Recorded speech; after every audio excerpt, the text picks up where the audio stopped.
Merci déjà de l'occasion de faire une présentation. Donc, je propose aujourd'hui un petit peu un topo sur l'IRM dans le cas particulier de la cardiopathie hypertrophique. Alors, le contexte de ce choix de sujet, c'est que c'est une problématique fréquente dans notre pratique quotidienne, qui est associée à des complications potentiellement graves d'insuffisance cardiaque, de mort subite et de fibrillation auriculaire, et surtout que le diagnostic différentiel entre la cardiopathie hypertrophique, sous-entendu sarcomérique ici, et ce qu'on appelle maintenant les phénocopies, c'est-à-dire les diagnostics différentiels d'hypertrophie ventriculaire gauche, est souvent difficile simplement avec la clinique, l'électro, l'écho. Et comme les traitements sont différents en fonction du diagnostic exact, c'est très important d'être précis dans celui-ci. Alors, les grandes causes d'hypertrophie ventriculaire gauche, sans beaucoup s'étendre, on a la cardiopathie hypertrophique sarcomérique qui fera l'essentiel du sujet de ce topo.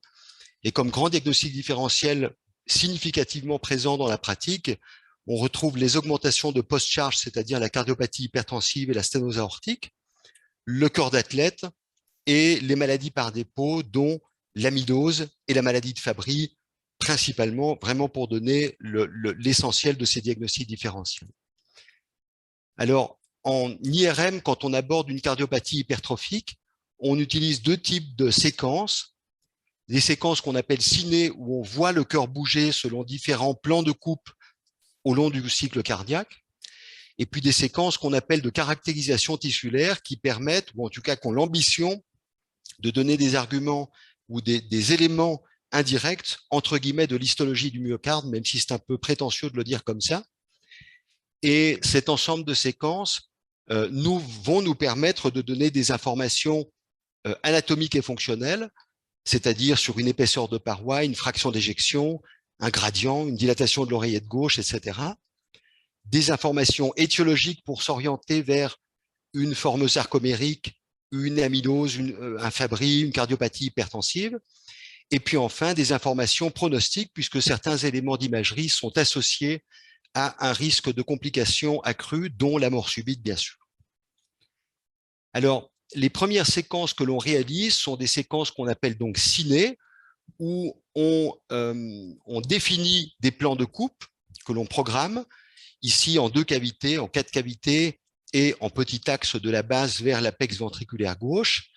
Et on a comme avantage, entre guillemets, dans ces séquences ciné, d'avoir de hautes résolutions, c'est-à-dire une haute résolution spatiale, il y a beaucoup de pixels par centimètre carré, une haute résolution temporelle, on est aux alentours de 20 à 25 images par seconde en IRM, ce qui est inférieur à l'écho, mais bien suffisant pour une étude du cycle cardiaque et ne pas rater la télésystole notamment. Et puis enfin, une haute résolution en contraste, c'est-à-dire que le signal donné par le myocarde ventriculaire est très différent de celui des structures adjacentes, comme la cavité ventriculaire et comme la graisse épicardique.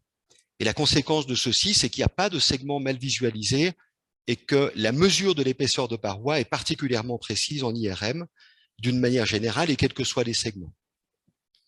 Alors, voilà un exemple de séquence ciné en 4 cavités d'une cardiopathie hypertrophique sarcomérique septale, où les critères seront les mêmes qu'en écho, à la différence que cette résolution en contraste est souvent meilleure qu'en écho en tout cas, et les critères classiques sont les mêmes qu'en écho, c'est-à-dire l'hypertrophie de paroi, généralement asymétrique, au-delà de 15 mm et entre 12 et 15 lorsque l'on a un antécédent familial, une petite cavité ventriculaire gauche, on a généralement un diamètre télédiastolique inférieur à 45 mm et un rapport volume cavitaire divisé par masse qui est inférieur à 1, au contraire du cœur normal, et au contraire du cœur d'athlète d'ailleurs, ou encore la dilatation de l'oreillette gauche, la petite fuite mitrale qu'on voit ici sur un mouvement systolique antérieur et une accélération de gradient intraventriculaire.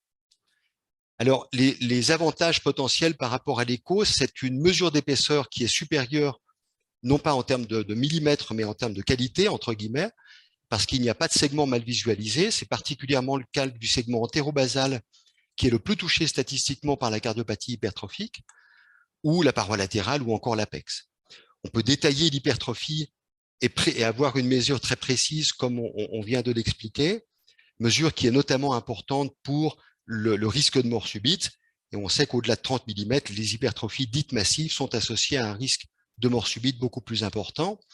Et voici un ensemble d'images qui illustrent des cardiopathies hypertrophiques asymétriques, par exemple septale ici, et le caractère asymétrique est particulièrement bien visible et explorable, ou septale, ou multifocale, antéroseptale, médio-ventriculaire par exemple, etc.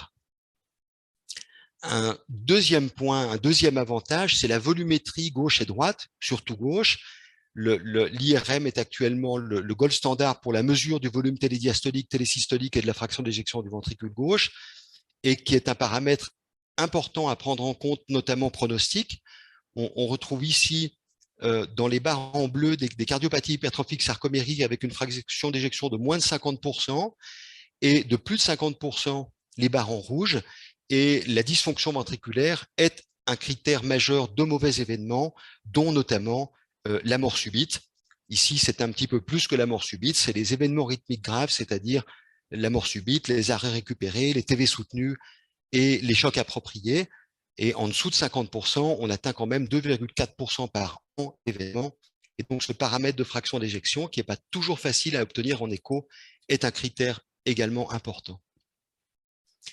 Un troisième paramètre, c'est la taille de l'oreillette gauche, qui est encore maintenant recommandé en parasternal long axe pour les scores pronostiques, pour le diamètre de l'oreillette gauche. Il est quasiment certain que la taille de l'oreillette gauche sera davantage évaluée par planimétrie ou volumétrie, que ce soit par écho 3D ou IRM, et c'est un paramètre important de mauvais pronostic pour toutes les complications de la cardiopathie hypertrophique. Et puis, on retrouve enfin un paramètre qui est souvent sous-estimé en échocardiographie et qui est très important, qui est l'anévrisme apical, qu'on voit ici dans des images télésystoliques avec une taille croissante, et ici sur une boucle où on voit cette expansion systolique. Et il se trouve que ces anévrismes apicaux, premièrement, ne sont pas rares, c'est 5% des cardiopathies hypertrophiques, et puis surtout que la sensibilité en écho n'atteint pas 50% versus IRM, elle est un peu meilleure avec du contraste Sonoview, et on l'illustrera tout à l'heure, mais l'anévrisme apical est associé à un risque important et de mort subite et de risque thromboembolique, et donc son identification est très très importante. La cardiopathie hypertrophique, par définition, il y a une hypertrophie des parois génétiquement déterminée, et c'est très intéressant de se dire que génétiquement, il y a d'autres anomalies anatomiques qui existent au-delà de l'hypertrophie et qui sont moins connues, en tout cas, que l'hypertrophie des parois du ventricule gauche. La première famille d'anomalies anatomiques, ce sont des anomalies qui touchent l'appareil mitral, avec d'une part une élongation des feuillets mitraux, qui sont de plus grande taille tout simplement que la population contrôle, et d'autre part des anomalies des piliers mitraux, qui peuvent revêtir principalement l'existence de piliers surnuméraires, comme on voit ici, ou de piliers à déplacement antérieur, c'est-à-dire vers la paroi antérieure antéroseptale. Et ces deux anomalies mitrales vont concourir beaucoup à la naissance potentielle d'un gradient intraventriculaire. Je le réillustrerai dans quelques diapositives. Au-delà de ça, il peut y avoir un intérêt tout simplement chez les patients qui n'ont pas encore développé d'hypertrophie, par exemple dans un diagnostic familial où l'on reçoit un jeune de 15-20 ans pour un dépistage car il y a un antécédent de premier degré de cardiopathie hypertrophique. Eh bien, s'il n'a pas encore développé l'hypertrophie pariétale qui est à pénétrance tardive, variable, et que l'on voit une grande valve mitrale ou un pilier surnuméraire, par exemple, on peut se dire, en l'absence de la génétique, que sa probabilité de développer une hypertrophie pariétale est plus importante qu'une personne qui aurait un appareil mitral tout à fait normal. Et au-delà de ces anomalies mitrales, on retrouve deux principales autres anomalies anatomiques également génétiquement déterminées et plus fréquentes dans la cardiopathie hypertrophique sarcomérique, que sont les cryptomyocardiques, qui sont des sortes d'invagination dans la paroi myocardique, principalement du segment inférobasal, mais qui s'effacent en télésystole. Et puis d'autre part, des trabéculations qui sont beaucoup plus abondantes que dans la population contrôle et qui éventuellement donnent carrément, entre guillemets, une réelle non-compaction ventriculaire. Et de nouveau, c'est génétiquement déterminé. Et voir une cardiopathie hypertrophique sarcomérique, par exemple septale, on ne la voit pas ici, plus une non-compaction n'est, entre guillemets, pas tout à fait étonnant, même si ça ne court pas les rues. Alors, au-delà de ceci, on retrouve dans les séquences ciné l'obstruction intraventriculaire. Alors, en IRM, ça donne ce genre d'image où l'on a une accélération du flux au niveau de la chambre de chasse du ventricule gauche et ici un mouvement systolique antérieur de la mitrale en regard d'une hypertrophie antéroseptale. Alors, on s'y intéresse beaucoup parce que c'est un facteur symptomatique d'une part et pronostic majeur de mort subite, de mort tout court, d'insuffisance cardiaque, de dilatation de l'oreillette gauche, de FA. Et l'IRM permet de le détecter par ce genre d'image. Alors, la détection et surtout la quantification, elle reste échographique très largement. On n'a pas de réel moyen fiable de le quantifier en IRM, malheureusement, ou alors on va vraiment être du semi-quantitatif. Et l'écho reste très largement en première intention et bien meilleure parce qu'elle permet de le détecter également lors de manœuvres comme le Valsalva, comme la position assise et à l'effort. L'intérêt potentiel de l'IRM dans le gradient intraventriculaire, c'est de mieux ou de manière complémentaire comprendre le mécanisme du gradient intraventriculaire, surtout si le patient n'est pas échogène, en fait. C'est aussi simple que ça. La première physiopathologie du gradient intraventriculaire, c'est l'hypertrophie septale qui crée en quelque sorte une sténose de la chambre de chasse, une accélération qui favorise un effet Venturi qui attire la valve mitrale antérieure. Et cette hypertrophie septale-là peut se voir aussi bien en écho qu'en IRM. On la mesure de là à là et on obtient 20 mm ou 25 mm. Ce qui est plus intéressant, c'est de s'intéresser à l'appareil valvulaire mitral dont on vient de parler un peu et de comprendre qu'il est largement impliqué dans le gradient intraventriculaire. Alors, le premier paramètre dont on a déjà un peu parlé, c'est l'élongation des feuillets mitraux, c'est-à-dire que le feuillet mitral antérieur peut être plus long que la normale, ou le feuillet postérieur, ou les deux feuillets, et que ces feuillets qui dépassent, entre guillemets, au-delà de la zone de coaptation mitrale, flottent, entre guillemets, et donc vont être beaucoup plus vite attirés par effet Venturi au niveau d'un gradient intraventriculaire et par conséquent l'aggraver. En IRM comme en écho, on peut mesurer ces feuillets. Ici, il mesurait 3 cm en l'occurrence, et il est démontré statistiquement, entre guillemets, que aussi bien le feuillet mitral antérieur que le feuillet mitral postérieur est de plus grande taille dans la cardiopathie hypertrophique que chez les populations contrôle, et quel que soit l'âge du sujet. Et on retrouve, pour la plupart des patients que l'on voit, un adulte, un feuillet mitral antérieur qui est de l'ordre de 2,5 à 3 cm ici, alors qu'on est dans la population contrôle plutôt de l'ordre de 2 cm.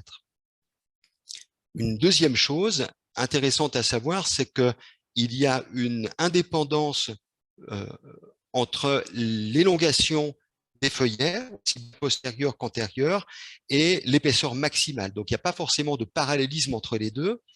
Et on peut, comme je le disais tout à l'heure, voir un jeune de 20 ans qui n'a pas encore développé son hypertrophie pariétale et qui pourtant a une élongation du feuillet mitral antérieur, par exemple. Et puis, troisièmement, c'est impliqué dans la genèse d'un gradient intraventriculaire. Ici, on a représenté une élongation du feuillet mitral antérieur qui est représentée sous forme d'une division avec la chambre de chasse du ventricule gauche. Et lorsque l'on a ce rapport au-delà de 2, eh bien, la proportion de patients qui a ce rapport est très importante quand on a une cardiopathie hypertrophique obstructive au repos, ce qui représente un tiers des patients, d'ailleurs, des CMH sarcomériques. Elle est moins importante quand l'obstruction n'est que provoquée, et elle est encore moins importante dans la population non obstructive. Un deuxième paramètre de l'appareil mitral, ce sont les piliers mitraux. Ça, c'est une image d'écho normale, où l'on voit ces deux piliers qui dessinent une ligne horizontale en échocardiographie transthoracique. Et c'est intéressant, entre guillemets, de se dire que la position de ces deux piliers est, entre guillemets, opposée à la chambre de chasse du ventricule gauche qui sera un peu plus haut ici. C'est-à-dire que ces deux piliers tendent les cordages et les feuillets mitraux de manière opposée à la chambre de chasse et donc s'opposent à la genèse d'un gradient intraventriculaire. Ce qu'on voit encore ici, ils vont être tendus par là, ces cordages, et donc la voie est libre, entre guillemets, pour qu'il n'y ait pas de gradient intraventriculaire. Et dans la cardiopathie hypertrophique, au contraire du sujet normal, eh bien, on voit des anomalies anatomiques qui vont, par exemple, par un pilier accessoire à insertion antérieure, réaliser une traction sur le feuillet antérieur en direction de la chambre de chasse du ventricule gauche, ou des piliers accessoires qui vont s'insérer directement sur l'étoffe valvulaire du feuillet antérieur, ou par intermédiaire d'un cordage. Mais quelle que soit l'anomalie, c'est l'opposé de la situation normale, c'est-à-dire réaliser des tractions des feuillets vers la chambre de chasse et donc aggraver ou générer un gradient intraventriculaire. Alors voilà des exemples en écho d'un pilier surnuméraire et d'un pilier bifide qu'on revoit ici. Un pilier bifide qui est inséré ici sur l'étoffe valvulaire et non sur l'extrémité. Et tout ceci fait une traction et favorise la naissance du gradient intraventriculaire. Et voilà un exemple d'étude particulièrement marquant où l'on n'a que des cardiopathies hypertrophiques. Ceux-ci ont des piliers qui sont normalement placés, entre guillemets, il n'y a pas d'anomalie de piliers mitraux, avec une épaisseur de moins de 20 mm de septum ou de plus de 20 mm et qui ont très peu de gradient ou pas de gradient. Et ce groupe-là, qui a un pilier antérodéplacé, c'est-à-dire un pilier antérieur qui est déplacé vers la paroi antérieure antéroseptale ou des piliers accessoires comme je viens de montrer, et qui développe un gradient intraventriculaire, quel que soit d'ailleurs, enfin quel que soit, pas vraiment ça, mais aussi bien chez les moins de 20 mm de septum que chez les plus de 20 mm de septum. L'intérêt d'insister là-dessus, en dehors de la compréhension qui est intéressante d'un mécanisme de gradient, c'est que si le patient a une forme obstructive qui ne répond pas au traitement médicamenteux, l'alcoolisation septale ne va régler entre guillemets que le problème septal, alors qu'il y a des techniques chirurgicales pour agir sur l'appareil mitral. Ici, un exemple de myotomie septale qui a été réalisée et qui sera associé à une exérèse de ce pilier accessoire à insertion antéroseptale pour éviter cette traction. Et ici, une illustration de ce qu'on appelle une plicature du feuillet antérieur et qui va permettre de réduire la taille du feuillet antérieur, par exemple de 30 à 20 mm. Alors moi, je ne suis pas du tout un spécialiste de ces techniques, mais le but, c'est de se dire qu'il n'y a pas que l'hypertrophie septale et que l'identification d'une anomalie de l'appareil mitral va mieux orienter un geste invasif. Alors, une fois qu'on a réalisé les séquences ciné qui nous avancent beaucoup dans les cardiopathies hypertrophiques, on a des séquences qu'on appelle de rehaussement tardif, qui sont des séquences qu'on appelle pondérées T1. Alors, c'est délicat de décrire ça par Internet, entre guillemets, mais d'une manière générale, quand on fait de l'IRM, on fait de l'imagerie de protons, parce qu'il y a beaucoup de protons partout dans notre corps, et que ces protons sont comme des petits aimants avec un pôle négatif, un pôle positif, et que ces petits aimants sont dirigés, entre guillemets, dans tous les sens dans la vie de tous les jours, et que quand on rentre dans une IRM, le champ magnétique va aligner tous ces aimants le long du champ magnétique. En IRM, on applique ensuite sur ces aimants une onde radio qui est de fréquence égale à la fréquence de résonance des protons, et donc donner de l'énergie à ces protons qui, au lieu d'être restés alignés, vont se mettre à tourner sur eux-mêmes et éventuellement à s'inverser par rapport au champ magnétique de l'IRM. Et dans une deuxième étape, on arrête cette application de radiofréquence et les protons vont revenir à l'état initial, c'est-à-dire tourner et se réaligner au champ magnétique.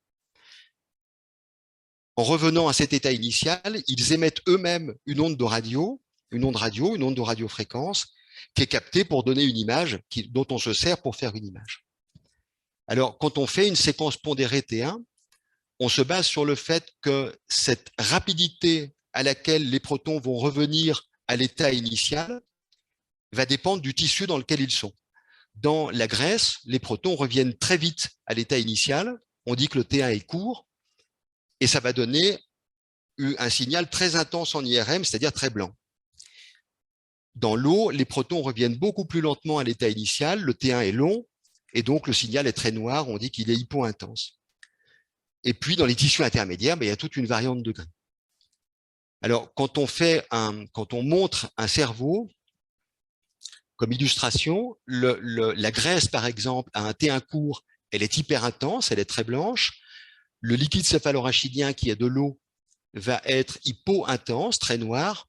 Et puis, la substance blanche va être un petit peu plus lipidique que la substance grise et donc un petit peu plus intense. Ça, c'est le principe de l'imagerie pondérée T1. Alors, nous, en cœur, on fait principalement du rehaussement tardif, c'est-à-dire qu'on utilise une imagerie pondérée T1 en utilisant du gadolinium qu'on laisse circuler. Et au bout de 10 minutes, le gadolinium a eu, parce qu'il est de très, très, très petite taille, l'occasion de diffuser dans les tissus qui ont une matrice extracellulaire qui est très abondante, comme les tissus fibreux, alors qu'il va diffuser beaucoup moins dans le myocarde normal qui a très peu de matrice extracellulaire. Et la propriété du gadolinium, c'est de raccourcir le T1 du tissu dans lequel il est. Et par conséquent, dans un tissu fibreux où il y a beaucoup de gadolinium, le T1 va être raccourci, donc le signal va être très intense. C'est la cicatrice d'infarctus entéroseptal qu'on voit ici. Et dans le myocarde normal, il y a très peu de gadolinium et donc le signal va être très noir. Alors, la séquence de rehaussement tardif, elle est très utilisée dans l'IRM cardiaque, que ce soit dans les cardiopathies ischémiques ou non ischémiques.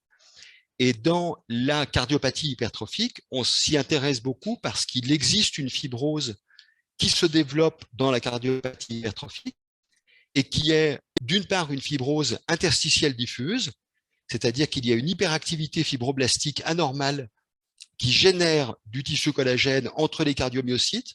La fibrose est en bleu et les cardiomyocytes sont en rose, et ça de manière diffuse et homogène, et par endroits, des spots, des compactions entre guillemets de cette fibrose, et qui donnent cet aspect de fibrose quasiment entre guillemets de remplacement, où l'on n'a quasiment plus de cardiomyocytes. Et quand on fait un rehaussement tardif, eh bien, on va se retrouver avec un peu de gadolinium dans toute cette fibrose interstitielle, mais comme elle est homogène, on ne va pas la voir en rehaussement tardif. Et si on a la chance d'avoir une zone très compactée, très dense, on va avoir une très grande concentration de gadolinium, donc un T1 très court, donc un signal très intense. Et donc en rehaussement tardif, une cardiopathie hypertrophique sarcomérique va se manifester par, et c'est vraiment caractéristique de l'affection, par des spots de rehaussement tardif, c'est-à-dire d'hyperintensité. Et ce sont des spots qui sont de manière caractéristique localisés au niveau des segments hypertrophiques, ici en septal très étendu, en intramyocardique, sans contact avec l'endocarde, ou encore ici au niveau des insertions des parois du ventricule droit. Alors, le rehaussement tardif représente environ 2/3 des patients qui ont une cardiopathie hypertrophique sarcomérique. Cela a déjà un intérêt diagnostique, entre guillemets. Et puis surtout, vous le savez déjà, mais je le souligne ici, c'est que le rehaussement tardif a un intérêt qui est pronostique, c'est-à-dire que pas de rehaussement tardif, c'est une mortalité toute cause et surtout une mortalité subite qui est extrêmement faible, en rouge. Et dès qu'il y a de ces foyers de fibrose, on a un risque de mort subite qui augmente, raison pour laquelle on pense en tout cas largement que la cause de mort subite des cardiopathies hypertrophiques sarcomériques sont des TV-FV qui naissent au niveau de ces zones de fibrose. Et au-delà de la présence et de l'absence, on a la notion d'abondance, c'est-à-dire de dose dépendance. Plus il y a de rehaussement tardif, ce qu'on voit ici, c'est l'acronyme anglais de rehaussement tardif, plus il y a de rehaussement tardif en termes de pourcentage de masse ventriculaire gauche, plus le risque de mort subite augmente, donc on a un effet réellement dose dépendant. Un dernier point important pour le rehaussement tardif, c'est la recherche de thrombus en cas d'anévrisme apical, que l'on voit ici, par exemple, sous forme d'un grelot qui ne prend pas le contraste. Et ça, c'est un peu comme le diagnostic de l'anévrisme apical d'ailleurs. La sensibilité de l'écho est malheureusement imparfaite par rapport à l'IRM. Et on est de l'ordre peut-être de 40-50% contre IRM, et on monte à 60-70% avec du Sonovio. Alors, on a principalement parlé de cardiopathie hypertrophique sarcomérique jusque maintenant. Je vais donner quelques diapositives sur ce qu'on appelle les phénocopies, c'est-à-dire les diagnostics différentiels. le point qui, moi, me semble très important, en tout cas, c'est d'insister sur le caractère multimodal de ces diagnostics-là, c'est-à-dire qu'on a un diagnostic qui est basé non pas sur une imagerie isolée, mais sur un ensemble d'antécédents, d'anamnèses, d'électrocardiogrammes, d'échos, d'IRM, etc. Et c'est particulièrement le cas pour l'amylose, avec par exemple le microvoltage de l'électrocardiogramme ou le strain en cocarde qui est quand même très caractéristique. En IRM, ce que l'on recherche nous, c'est une hypertrophie qui est généralement diffuse, qui atteint, c'est-à-dire tous les segments. Il y a une petite prédominance au niveau basal et septal. On est à peu près toujours choqué par la notion de diminution de fonction longitudinale, c'est-à-dire que l'anneau mitral ne bouge quasiment pas, ce qui est une appréciation visuelle de l'altération du strain. C'est très rarement obstructif, voire rarement obstructif. Et le rehaussement tardif que l'on voit est assez caractéristique puisque l'on a une prise de contraste qui est sous-endocardique, qui est diffuse, qui est circonférentielle et entre guillemets en cocarde pour rappeler la formule du strain. Voici une illustration pour rappeler la notion de multimodalité avec un microvoltage périphérique et un strain en cocarde typique d'un patient qu'on a eu il y a peu.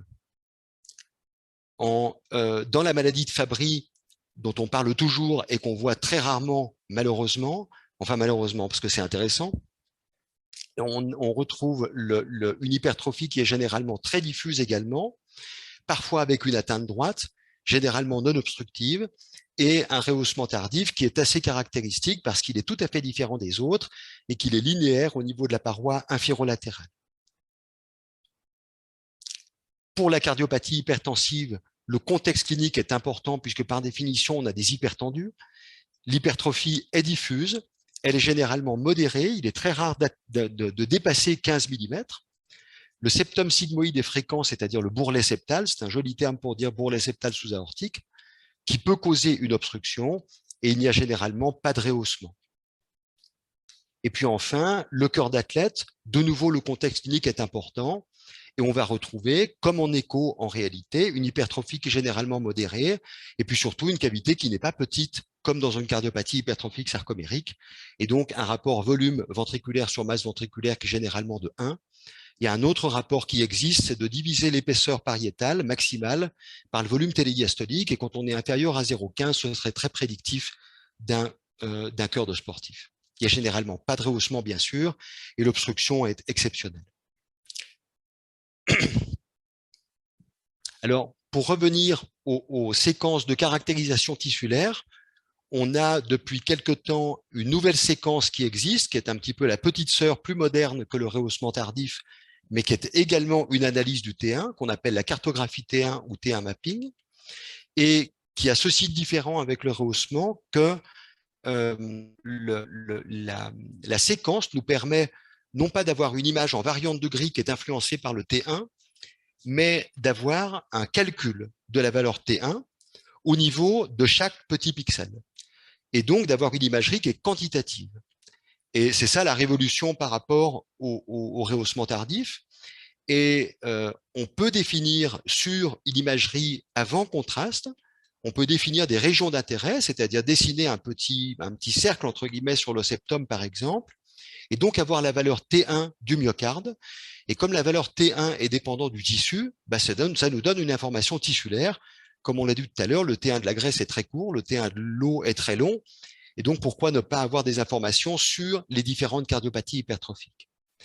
Et ça marche assez bien, c'est-à-dire que dans la cardiopathie hypertrophique sarcomérique, on a une élévation de la valeur T1 à cause de la fibrose interstitielle diffuse dont on a parlé tout à l'heure. Une valeur T1 normale, c'est grosso modo 1000 millisecondes, entre 950 et 1050 millisecondes. Eh bien, on va généralement retrouver dans les cardiopathies hypertrophiques, par exemple, 1110, 1120 millisecondes. Dans la maladie de Fabry, les dépôts de sphingolipides sont des lipides, donc raccourcissent le T1, et on va se retrouver ainsi avec un T1, par exemple, à 900, 910, 920 millisecondes. Dans le cœur d'athlète, le T1 est normal ou un tout petit peu abaissé, ce qu'on attribue à l'hypertrophie des cardiomyocytes et à une moindre abondance, entre guillemets, de tissu interstitiel intercardiomyocytaire, mais c'est généralement normal. et la valeur de l'amylose est extrêmement élevée à cause des dépôts amyloïdes et à cause d'une fibrose interstitielle très très abondante, et on obtient ainsi par exemple des 1250, 1300 millisecondes. Donc c'est un outil surnuméraire pour s'orienter vers telle ou telle affection. Alors c'est pas toujours aussi simple parce qu'il y a des recouvrements de valeurs de normalité par rapport aux valeurs entre guillemets anormales des différents patterns pathologiques. Et puis c'est pas toujours aussi simple parce que ça évolue dans une vie. Par exemple, pour le Fabry, on naît avec un cœur qui est dépourvu de sphingolipides, et puis on accumule des sphingolipides au cours du temps. Et donc, quand on fait une IRM et un T1 à 15-20 ans, on retrouve un T1 bien abaissé, par exemple, à 900 millisecondes.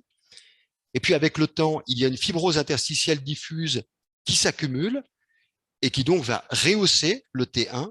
Et c'est ce qu'on appelle la pseudo-normalisation, c'est-à-dire qu'on a une espèce d'abaissement du T1 par les sphingolipides, d'augmentation du T1 par la fibrose interstitielle, qui fait qu'on va retrouver un T1 normal. Donc, c'est une technique intéressante que on essaye, enfin moi j'essaye de l'utiliser couramment depuis 1 an, grosso modo, mais qui doit être, dont les conclusions doivent être réfléchies et intégrées à l'ensemble de l'examen.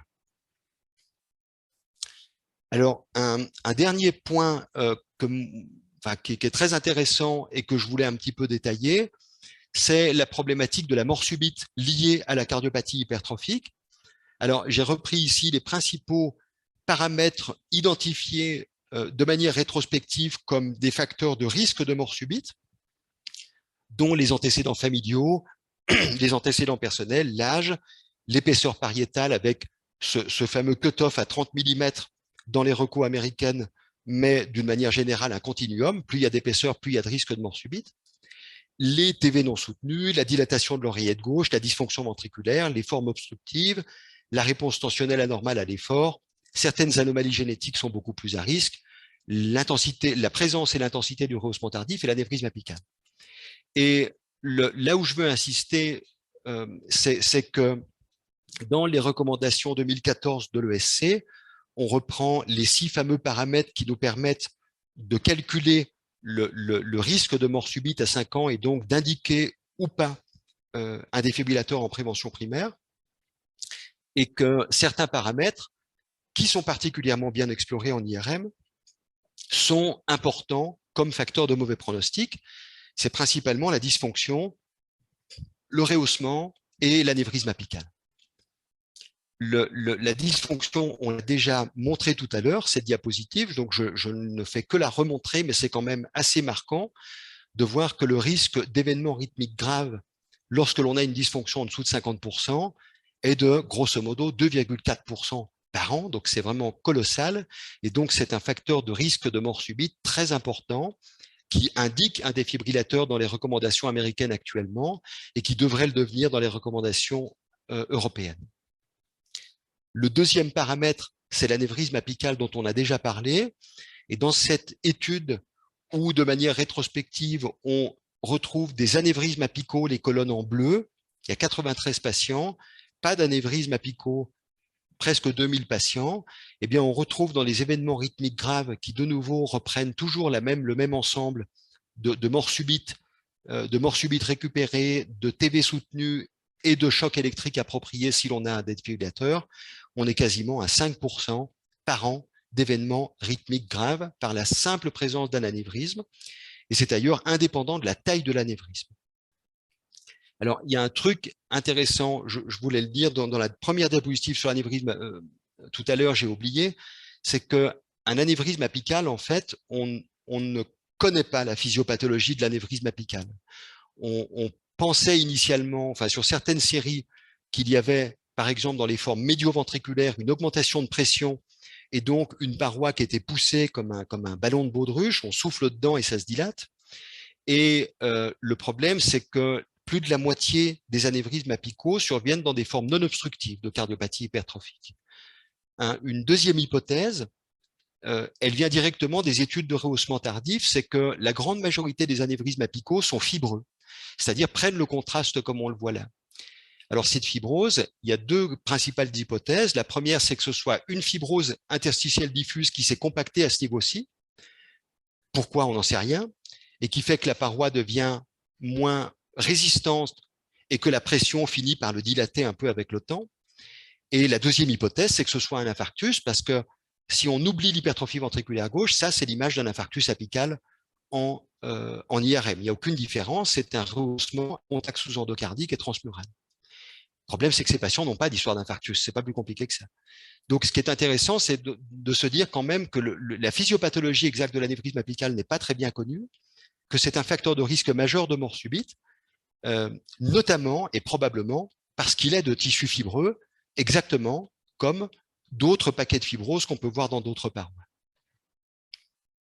Alors, un point intéressant, c'est que rétrospectivement, parmi les patients avec un anévrisme apical qui ont fait un événement rythmique grave dans cette série, eh bien, on reprend le score de l'ESC de risque de mort subite et on voit qu'il n'y a que 10% de patients qui sont considérés à haut risque, donc chez qui on aurait conseillé un défibrillateur, 60% à bas risque, on n'aurait carrément pas conseillé.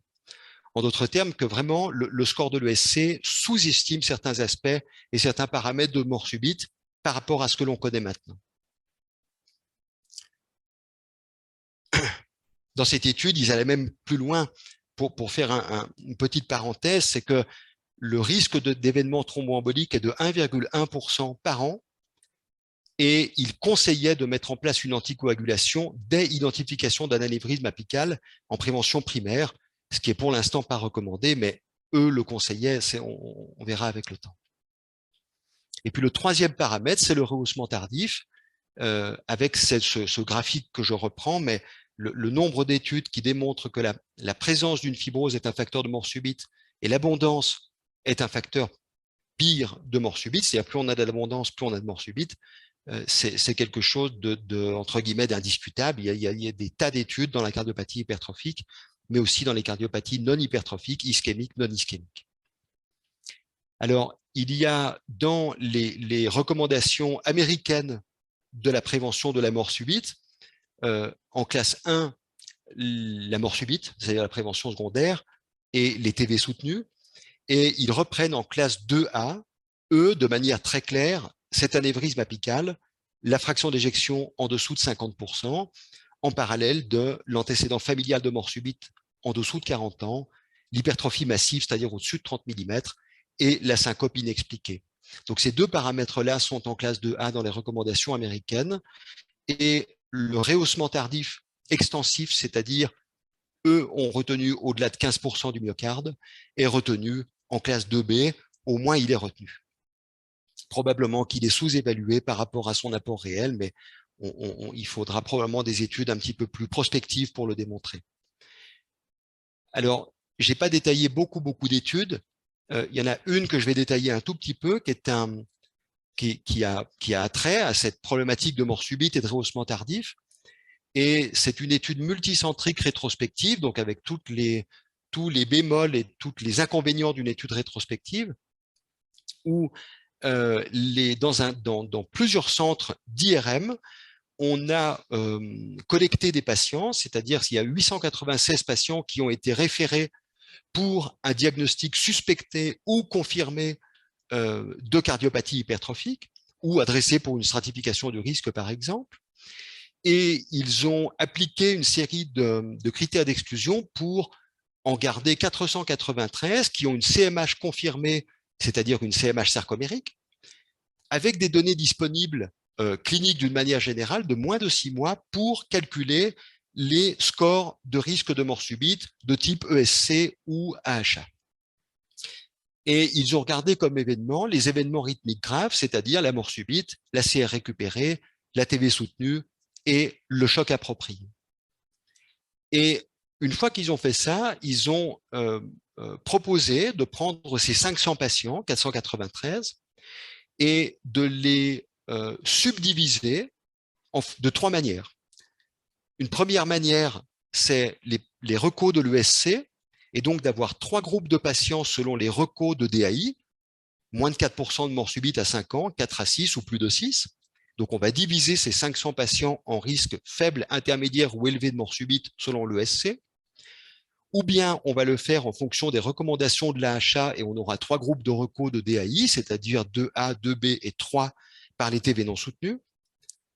ou bien encore par l'IRM, qui est lu en aveugle des événements, bien sûr, pas de mauvais jeu de mots un peu nul, où on va soit ne pas détecter de fibrose, soit détecter de la fibrose et alors la quantifier en termes de pourcentage du myocarde, moins de 10% du myocarde, ou 10 à 20, ou plus de 20%.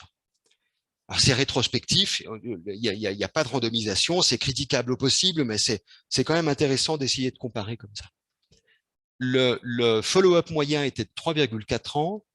Ils ont eu 23 événements rythmiques graves, dont 12 morts subites, 6 chocs appropriés et 5 TV soutenus, en sachant que pendant le suivi, il y a eu 42 implantations de défibrillateurs. Et ce qui est quand même intéressant, malgré le caractère rétrospectif, c'est que on retrouve ici les courbes de Kaplan selon la HA, ici selon le SC et ici selon le rehaussement tardif. En fonction de la HA, non recommandé, donc c'est une classe 3 de défibrillateur, c'est la courbe en bleu. En classe 2B, c'est la courbe en jaune. Et en classe 2A, c'est la courbe en rouge. Et malgré l'absence de randomisation, on est quand même particulièrement déçu de voir qu'il n'y a pas de différence entre les trois groupes. En d'autres termes, qu'il y a autant d'événements rythmiques graves selon le fait que l'on ait ou pas recommandé un défibrillateur de manière théorique. En d'autres termes, qu'on classifierait mal les patients au cours du temps. Pour l'ESC, on a un peu la même déception où l'on retrouve les faibles risques en bleu, les risques intermédiaires en jaune et les risques élevés en rouge, avec de nouveau l'absence de différences significatives statistiquement entre les groupes. Et au niveau du rehaussement tardif, on a entre guillemets de meilleurs résultats où l'on retrouve pas de rehaussement en vert ou un petit rehaussement de moins de 10% du myocarde en violet, là, en bleu-violet, et où on retrouve quasiment pas d'événements rythmiques. Donc, on classifierait très bien ces patients. Et au contraire, 10 à 20% du myocarde est atteint de fibrose en jaune ou plus de 20% en rouge, et les événements rythmiques se collectionnent dans ces groupes. En d'autres termes, on prédirait un peu mieux le risque de mort subite des patients et donc la sélection des patients pour un défibrillateur. Alors encore une fois, c'est pas randomisé, le but n'est pas de remettre en cause les risques, les scores de risque actuels, mais en revanche, ça met un peu la puce à l'oreille, d'une part pour avoir des études randomisées à l'avenir qui sont en cours, qui sont lancées, et d'autre part, à minima, de prendre le rehaussement tardif dans les scores de risque, par exemple, et de ne pas considérer que c'est un paramètre surnuméraire, par exemple, pour des risques intermédiaires, et on se dit, on va se donner un petit argument en plus pour essayer de pousser au défibrillateur ou pas. Cette diapositive, elle reprenait les recommandations IRM, quand demander une IRM dans la cardiopathie hypertrophique, dans le cadre des recommandations 2020 de la HA, et en fait, ça reprend l'essentiel de la présentation, c'est-à-dire qu'il y a la suspicion de cardiopathie hypertrophique avec une écho qui n'est pas concluante, parce qu'on ne voit pas bien, parce qu'on a un tracé électro de cardiopathie hypertrophique et qu'on a un doute sur un APEX, par exemple, ou que sais-je. Deuxièmement, les hypertrophies ventriculaires gauche avec une incertitude sur l'étiologie, parce qu'on va donner des arguments pour une amylose, pour un Fabry, pour une cardiopathie hypertensive, etc. Troisièmement, la problématique de la discussion du défibrillateur, et actuellement, c'est indiqué pour les risques non élevés. Les élevés, par définition, vont au défibrillateur. Les non élevés, c'est d'essayer de rechercher des arguments supplémentaires. À l'heure actuelle, l'épaisseur maximale de paroi, la fraction d'éjection, l'anévrisme apical, l'extension du rehaussement tardif. Et puis quatrièmement, c'est de comprendre le mécanisme d'une obstruction, comme on l'a illustré tout à l'heure avec l'appareil valvulaire mitral.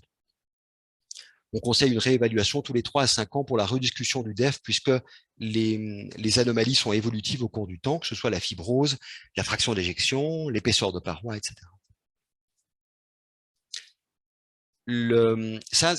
C'est une dernière diapositive pratico-pratique, c'est que dans la rédaction de la demande, il est important d'avoir certains détails, et généralement une lettre de consultation vaut mieux qu'une demande, parce qu'en fonction du contexte, on choisit les séquences de manière plus appropriée. Et puis surtout qu'on essaye, en tout cas moi j'essaye, je trouve ça plus intelligent, d'interpréter les images avec une ambition de compte rendu qui s'inscrit dans la globalité et pas seulement descriptif, et donc d'avoir une première conclusion qui est descriptive, et puis une deuxième conclusion qui serait de dire que dans la globalité, ça tend vers une amylose ou ça tend vers une cardiopathie hypertrophique, sarcomérique, ou que les arguments sont suffisants pour faire un test au buvard pour un Fabry, etc., etc. Une deuxième chose, c'est de penser à sonder les contre-indications et claustrophobie parce que ça permet d'éviter de perdre du temps. Un claustrophobe ne rentre pas dans un ascenseur, c'est un test qui est tout con mais qui marche très très bien et il ne faut pas l'envoyer puisqu'ils ne tiennent pas dans l'IRM et c'est un échec entre guillemets. Et puis enfin, c'est de faciliter la gestion des matériels IRM compatibles, c'est-à-dire que les manips qui installent, qui accueillent les patients ont été, comme nous d'ailleurs, formatés pour dire que les pacemakers et défibrillateurs sont des contre-indications absolues. Ils comprennent maintenant et ils acceptent que ce n'est pas des contre-indications absolues, mais ils ne veulent pas prendre l'ombre d'un risque. Et si on a une prescription qui nous dit que c'est IRM compatible noir sur blanc, ben ça facilite la tâche plutôt que d'aller rechercher les modèles. Et il se pose beaucoup de questions. Si le boîtier n'est pas de même marque que les sondes, ils ont entendu que c'était pas démontré que c'était compatible et ils veulent pas mettre le patient dans l'IRM. Donc c'est important que le prescripteur, entre guillemets, facilite la tâche et affirme que c'est IRM compatible. Ça permet de gagner du temps. Et une autre chose d'ailleurs, c'est que la notion d'IRM compatibilité est différente de la notion d'IRM invisibilité, c'est-à-dire qu'il y a des artefacts qui sont générés par les matériels, les matériaux. Alors pour la plupart des pacemakers, c'est pas vraiment le cas. Pour les sondes de défibrillateurs, c'est souvent une horreur, c'est-à-dire qu'il y a des artefacts qui font, par exemple, qu'on va très mal explorer un ventricule droit. Et c'est la même chose pour les holters implantables qui sont juste devant le ventricule droit. Faire une recherche de dysplasie ventriculaire avec un reveal, c'est juste un échec couru d'avance. Voilà, j'ai terminé.